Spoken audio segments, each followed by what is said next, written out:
We were told by the government that MK Ultra stopped decades ago, but this content will prove not only that it is alive and well, but its offshoots are still covertly performing experimentation on Americans, but now they're on steroids and with a mission. This took nearly a month of research, and my hopes are that the info can help bring awareness to many and a warning to expose what could be the beast's plans to control and deceive millions, if not billions. This is extensive. I do hope you're able to take the time to get through it. Love you guys. God bless. Hello YouTube family, it's me, Miss Dana Ashley, coming at you today with a video that is going into a perspective regarding these mass shootings that I'm not really seeing anyone else talk about. One thing that I wanted to mention right off the bat is the danger of so many people that call themselves truthers immediately jumping to a conclusion of calling things a hoax. I'm beginning to think that at this point, that's even a part of the plan. Because by the time you see stuff on mainstream media calling out the hoax and vilifying all people who question anything into the category of these tinfoil hat conspiracy nutters, you know that it's a part of the plan. Tonight on social media, right-wing conspiracy theories going viral. The unsubstantiated claims say he's a crisis actor. Every shooting, there's some sort of conspiracy theory about how it was someone else and it was staged and it was this and it was that. I mean, at the highest levels, they have lost their minds. There are always crackpots in situations like this who come out of the woodwork. The far right wing thrives on conspiracy theories. I have some bad news for you. You're crazy. You're a crazy person. Your brain is not functioning. When we know the beast's plans for America, the Whore of Babylon, these divisive measures by the media make perfect sense. Many unbelievers may not realize Yeshua warned us about this, as well as the sign of these days long, long ago. In Luke he said, "They will be divided, father against son, and son against father, mother against daughter, and daughter against mother." Wow, have you ever known this to be more true in America than now? What is coming next is the inability to even express an opinion or question the main narrative at all. What else has been happening as these kids buried their friends? Some sick conspiracy theories have been cropping up. We can't continue to allow American discourse to be driven by a few voices who speak the most loudly. If you aren't crazy, which most of you aren't, you can't just sit there and let these scumbags spread these lies about these kids. Free speech, hanging on by a thread. Questioning the main narrative is about to be the equivalent to having the bubonic plague in 1350. Facebook, YouTube, and Twitter all condemn the conspiracy content, adding they're removing videos and images that violate their policies. Now they can more openly censor Americans and vilify anyone who questions the official narrative, because anyone who does so will now be lumped in with those who weren't doing real investigation of false flags, but just yelling hoax. Which gives the other people around us permission to essentially hate us and want us destroyed. What's that? Oh.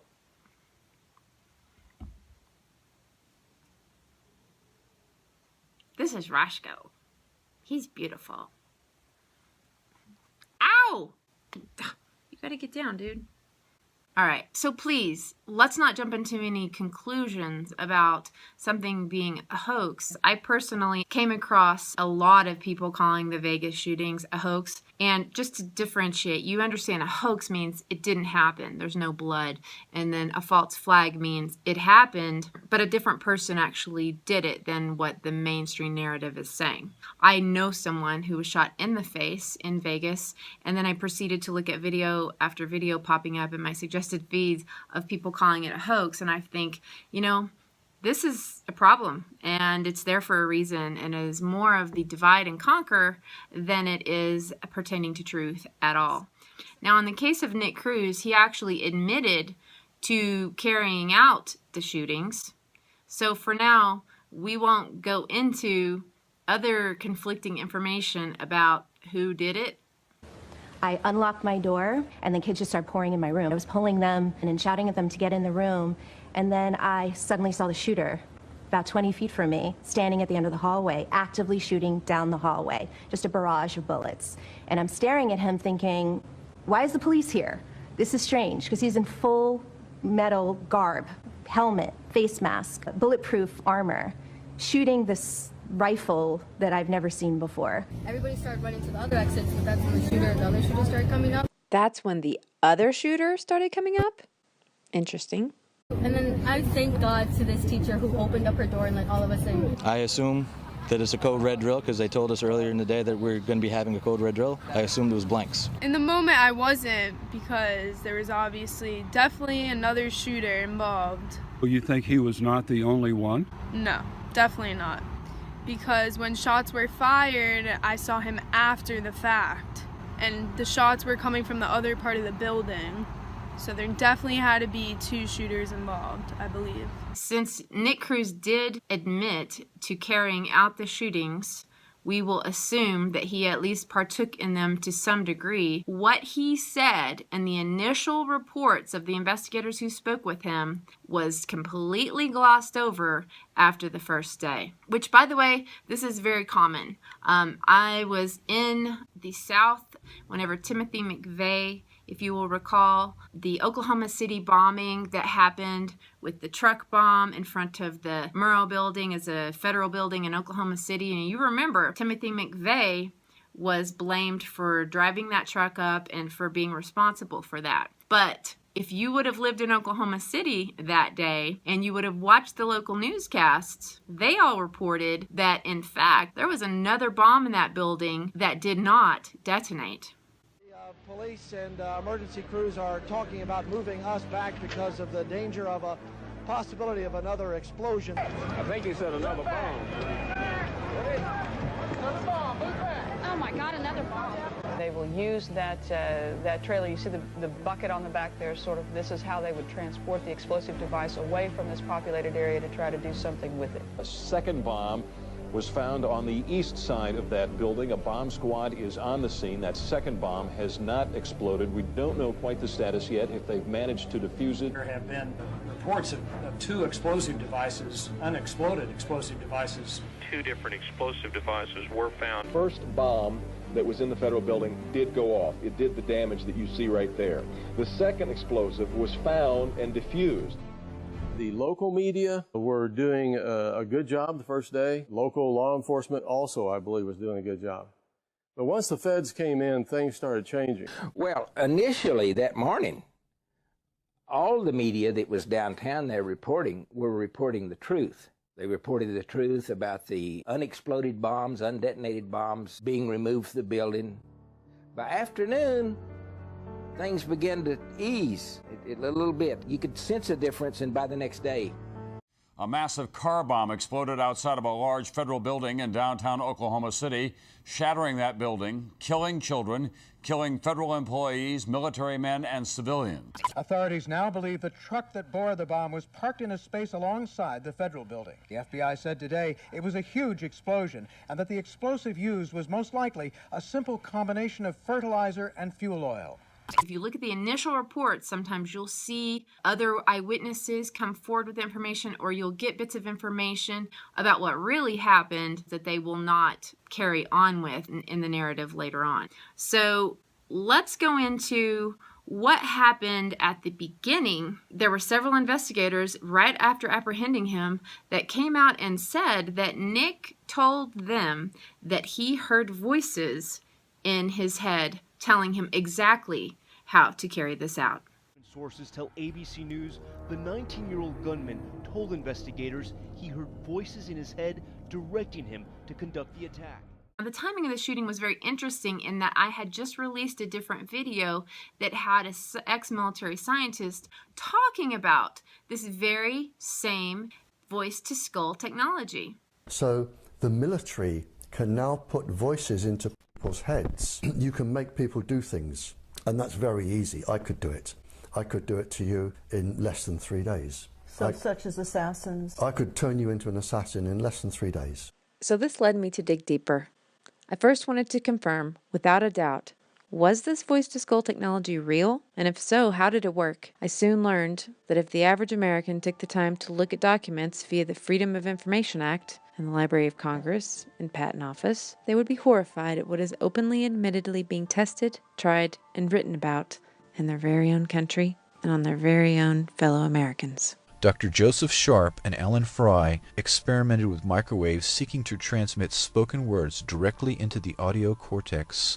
Dr. Fry, a biophysicist at GE's Advanced Electronics Center, Cornell University, and a contractor for the Office of Naval Research, discovered in 1958 that the auditory system responds to electromagnetic energy and appeared to originate from within or near the back of the head. Fry's work in this field gave rise to the so-called Fry effect, which is now more commonly referred to as microwave hearing.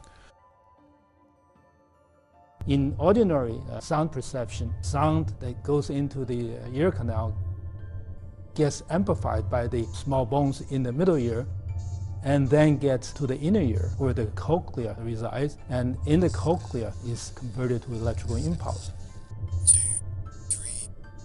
But in the case of a microwave auditory effect, is the source is electromagnetic. So if you expose the biological tissue to a pulse of microwave energy, the tissue expands and induces a vibration. Instead of going through the middle ear, the microwave-induced vibration gets propagated to the inner ear directly. Renowned author and speaker Nick Begich cites more than 30 patents that show mind control is possible. Begich used this infrasound device to demonstrate on me. I can hear it when you press it to my skin, but not when you take it off. Right. And so it's almost like it's right in the center of your head. And you can do that even if you weren't touching my skin? Not with this device, but if I were using a microwave carrier at a distance, we could achieve the same thing. And something that I worked on, that I'm not proud of, but it's called the Voice of God weapon. There are 4 different technologies that can pipe voices into an individual's head. You're rewiring their thought processes and brains. There are scientists that have come forth high up within the ranks of this research who have said, we've already used this. We use this to get them to drop their weapons by saying, drop your weapons, this is Allah. They used it, I believe, in the Gulf War to tell the enemy at that time, lay down your guns, this is Allah. And it worked pretty well, because hearing voices which have no direction or sound, you have to assume that it's some spiritual entity. So it works pretty well. And so when I aim it towards you, what you hear is made right next to your ears. So again, this idea of being able to put sound anywhere you want to is really starting to catch on. We've got the military had just deployed some of these into Iraq where you can put fake troop movements a quarter of a mile away on a hillside. Or you can whisper in the ear of a supposed terrorist some biblical verse. I'm serious. We make a version of this which puts out 155 decibels. Pain is 120. So it allows you to go nearly a mile away and communicate with people, and there can be a public beach just off to the side and they don't even know it's turned on. We sell those to the military presently for about $70,000, and they're buying them as fast as we can make them. Well, you have to understand what's happening. The military-industrial complex, they kind of figured out if you just go to a country and you blow the country to pieces, then you got to go in there and you have to rebuild everything you destroyed. They said there's got to be a better way to do this so that we can just go in there and we can just defeat the minds of the individuals, keep them from fighting us, and we don't have to destroy the infrastructure. We don't blow anything up anymore. We just go in there, turn these machines on, and force these people that would normally oppose us to be so sick that they just can't get up and do that. Make everybody so ill that they can't get out of bed and make a war. And so this is the future of warfare. Wow. Okay, so the technology exists, but could it actually be being used on people like Nick Cruz to encourage these shootings? We need to take note of how many other previous mass shooters have made similar claims about hearing voices and dig a little deeper to see, have there been other mass shooters who have complained of the same issue?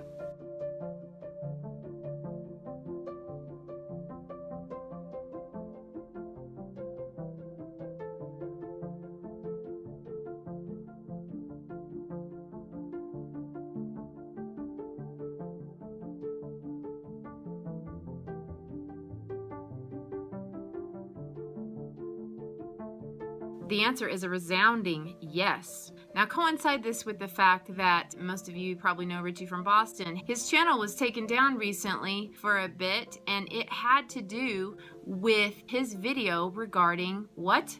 Targeted individuals. Targeted individuals represent an umbrella name for people who are victims of these multiple forms of harassment, whether it be voice to skull or actual microwave weapons that are coming into the home.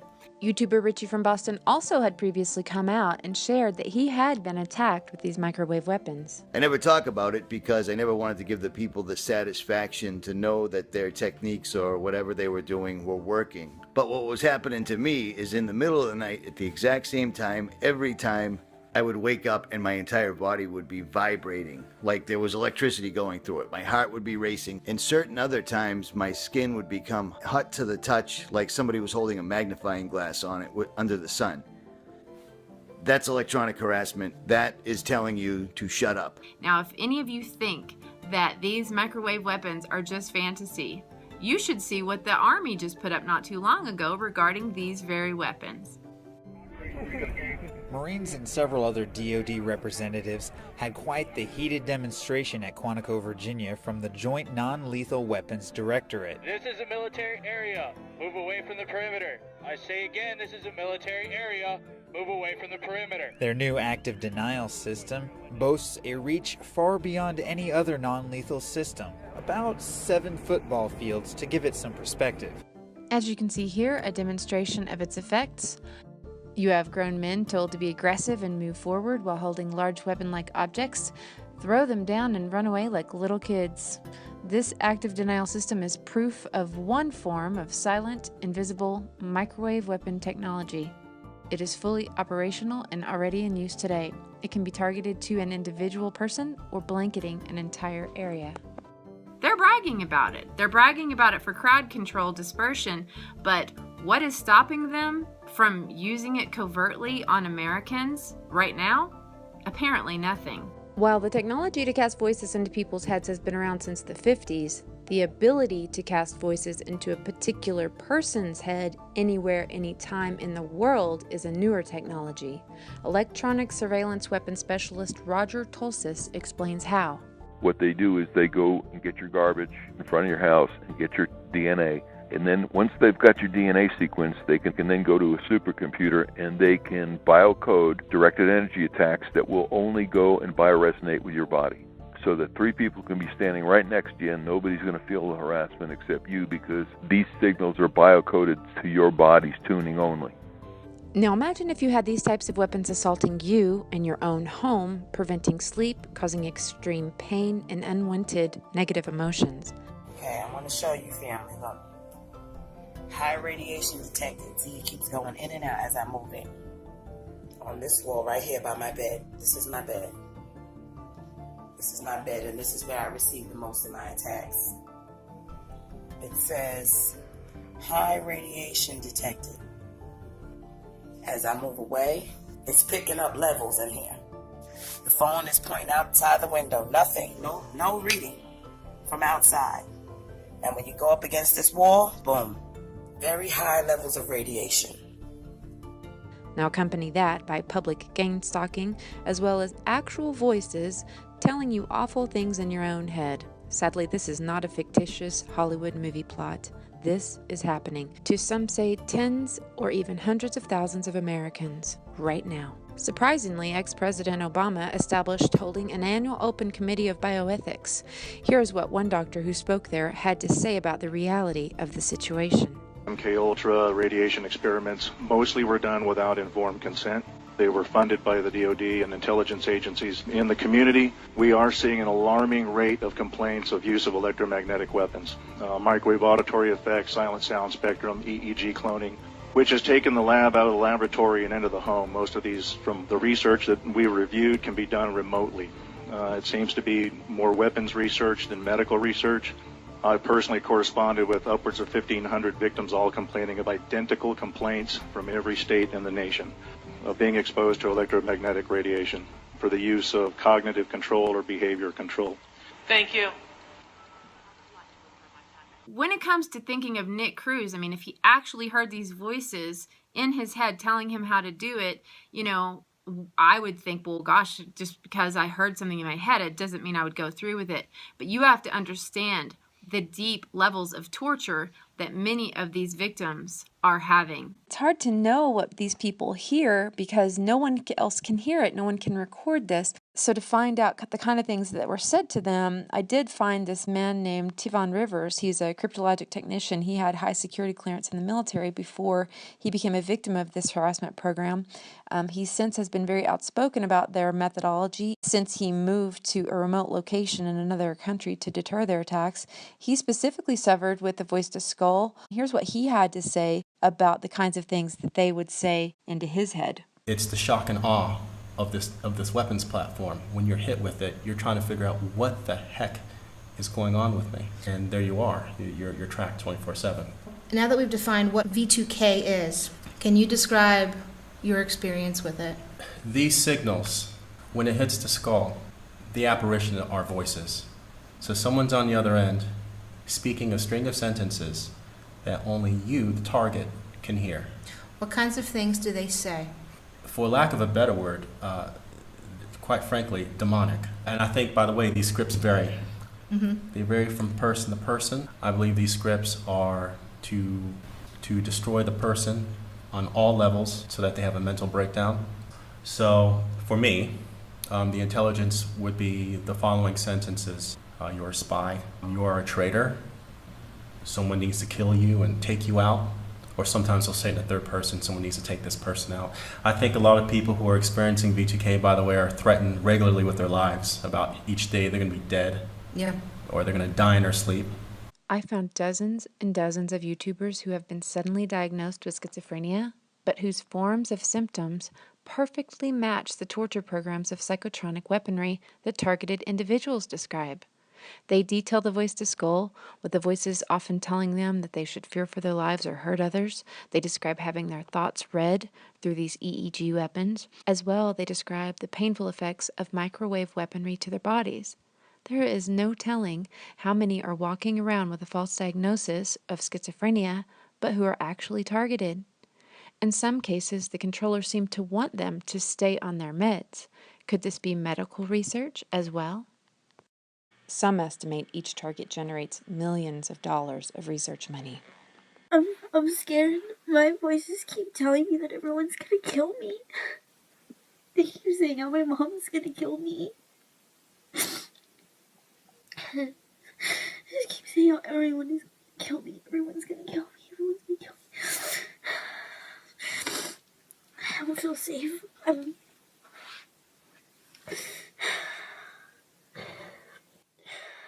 My mom is supposed to come right now, but they say when she gets here, she's gonna stab me. She's not gonna stab me. Shut up. You're not right. I don't know what to do. I don't know if I should, go to the park, get out of the house, because they said I'm not safe here. I don't want to do this anymore, man. It's horrible. Please stop saying that. You're telling me to go get the knife. I should go get the knife. Dominique! Yeah? What? Where are you? I'm in my closet. What are you doing in your closet? Guys, the more I learned about this program, the more my heart ached for those who are having to deal with it. I found a number of documents that seem to be leaked PowerPoint slides from this TI program. There are ways here listed how to discredit a target or a target's company. You see things like write a blog purporting to be one of their victims. Many of the targets are complaining about having their character assassinated so that they can no longer work. Another ex-agent admitted to putting child porn onto a target's computer. Really evil stuff, guys. And check this out. There was actually this pyramid that established the basic needs of a self-actualized person. It starts at the bottom with physiological needs, then safety needs, then belongingness and love needs, and then self-esteem needs. So it goes from basic to psychological needs. These are the very things that are destroyed with this program. in order to break a person. I mean, just really, really sick. You might be saying, but with so many involved, why wouldn't someone come out and expose it? To that I'd say, the people who are deeply involved in this do not want to have the tables turned and become targeted themselves, which is exactly what happened to this whistleblower who worked in the TI system for years before his conscience caused him to speak out. So everything that's done by this program is meant to have a psychological effect so that they are brought to a place in their life where they're isolated, they're broke, they're unemployed, they have no family, they have no friends, and nobody in the general public can track or trace anything that's being done to them because the technology is remote and it's wireless, and there's usually no physical signs left on the individual that anything is being done to them. They are specifically instructed, do not slash anyone's tires. Don't vandalize their house. That is not the point of the program. The point of the program is to have maximum psychological effect and leave the minimal amount of evidence. When I decided to blow the whistle and this technology was turned against me, a massive organized stalking effort was launched against me. And due to my training, I recognize the tactics that are used. Well, what sort of things are you getting, V2K? What kind of things are they telling you? The main one that they repeat all the time is, be quiet or we're going to kill you. Stuff to try to turn people against each other. They're trying to turn me against former employers, people I used to work with, family members, friends, people I'm meeting online, and it's just a constant 24/7 back and forth. Don't trust this person. Do trust that person.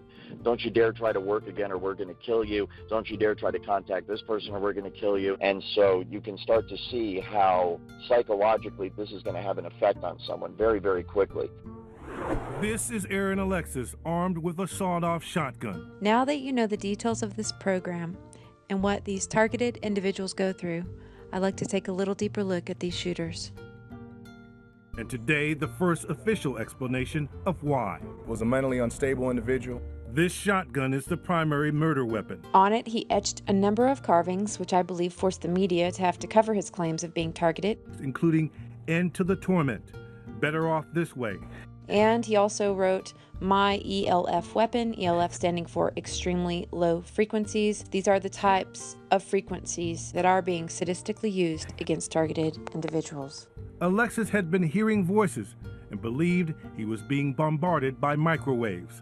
Alexis told police he believed that there were two men and a woman and that they were, quote, using a microwave machine to send vibrations through the ceiling, penetrating his body so he could not sleep, unquote. And he told police that he never felt anything like this, that he had no history of mental illness in his family. He felt the individuals would harm him.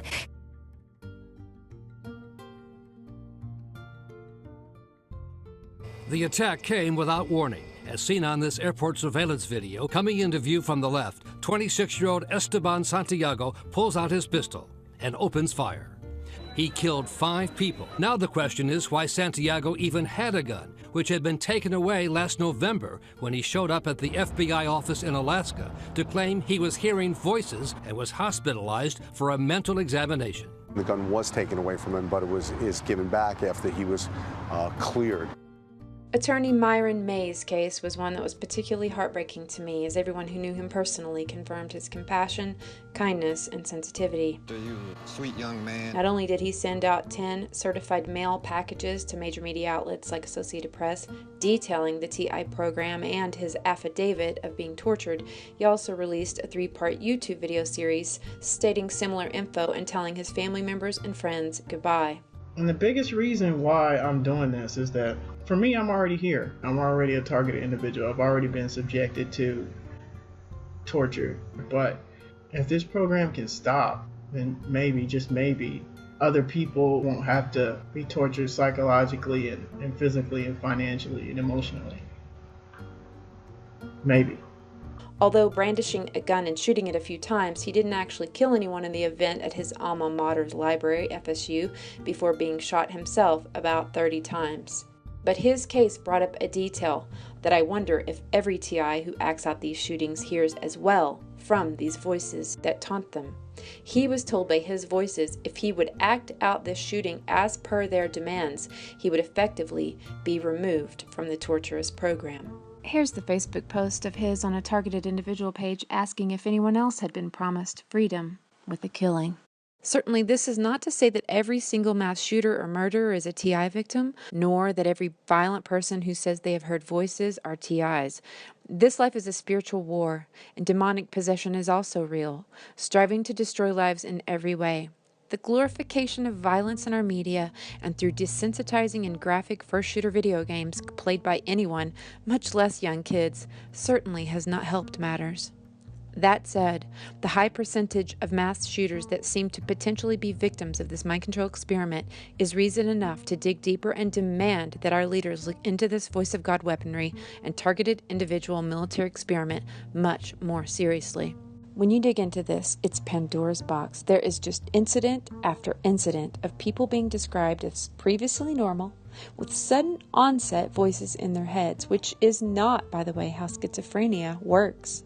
Schizophrenia is a more gradual process, and typically people who were described as never quite right to begin with. But to give you an idea of the scope of this, I'll list some of the examples that I've come across that could potentially be TI victims. By the way, this is not to justify these actions.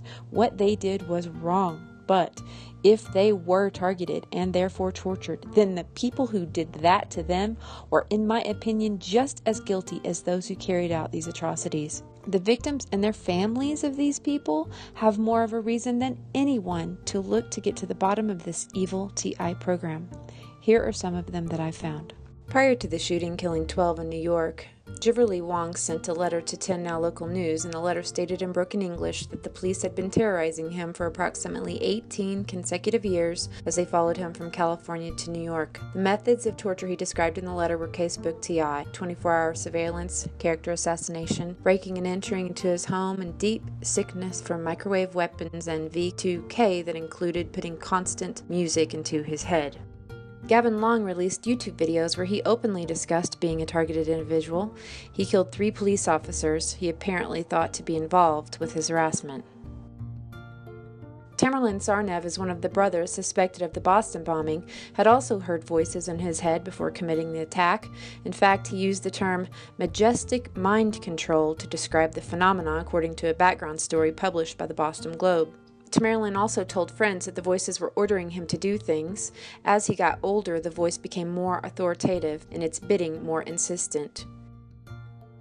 Miriam Carey drove her car through a White House barrier before she was shot to death by security in front of her baby girl.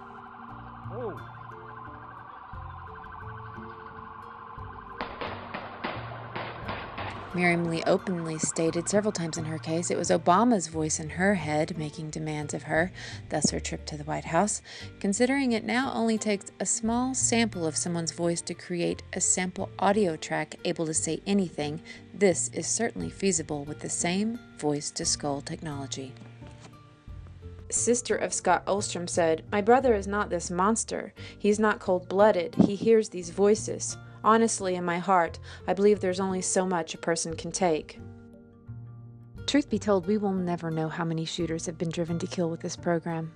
But knowing it exists can help us understand how to detect those who may be caught in it, and should encourage all of us to be praying against its effectiveness. Yeah, it's scary that mass shooters would be instigated to do these sorts of things, to initiate all these other divisions in our country that they're trying to do. However, what's worse to me is that this group of targeted individuals in our country right now, this is research, okay? This is not the end goal. This research to see what it takes to make people break is being culminated. Just like a hacker gets together his hacks and organizes what works, what tools work to break the system, they're organizing what tools and methodologies work to break us. We should expect nothing less from the beast. Jesus' own words warned us of this. You should count on the tricks of the New World Order beast to use this weaponry to try and stop us from calling out to him, and to stop us from refusing the mark of the beast. And my mind began to torment me and almost became literally blanked out. My stomach began to shout out loud, "Jesus, please help me, I'm afraid." But the message couldn't get out because my mind was paralyzed and I could not process my thoughts whatsoever. We know that a false flag, of gargantuan proportions is coming that will instigate the entire world to take the mark of the beast. Many of us already understand they're probably going to use a fake alien invasion to do this very thing. I occasionally think how quickly our differences worldwide would vanish if we were facing an alien threat from outside this world. Now imagine if amongst the blue beam technology where you're seeing entire ecosystem of an alien spaceship coming down, and then they start beaming into your head, they're coming in peace, they just need you to cooperate, and we're all going to get along fine. I mean, you can only imagine. We don't know what they're going to do, but I do know that this isn't the end game. This is the research. So this video is not to promote fear in the least. It is to create an awareness around the tactics of the beast so that we all are not fooled by these tactics when they come our way in the future. One of the things that I noticed when I'm studying all these targeted individuals, one thing that I saw again and again was that people turn to prayer. People turn to prayer to reach out and to build a more intimate relationship with God to get them through. And I see in the comment section over and over and over, that is the only thing that worked for many people. And I protect myself from it with the full armor of God. Hit your knees and pray like you've never prayed before. It worked for me.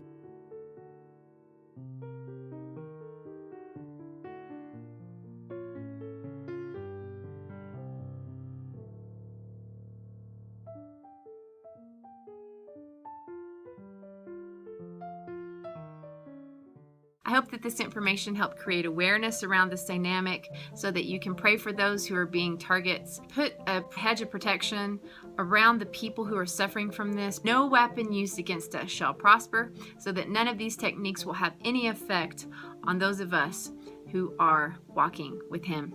All right, you guys, God bless you. I love you all. Hope you're having a great day. Bye-bye.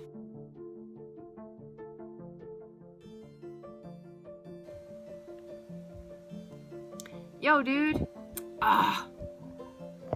Roscoe. You got to get away from there. Come on now. Come here, dude. Come here. You're you're such a ham. All right. Cattail coming through. All claimed of hearing voices in their head and being. Here's a list. Here's a partial list of people who. Here's a.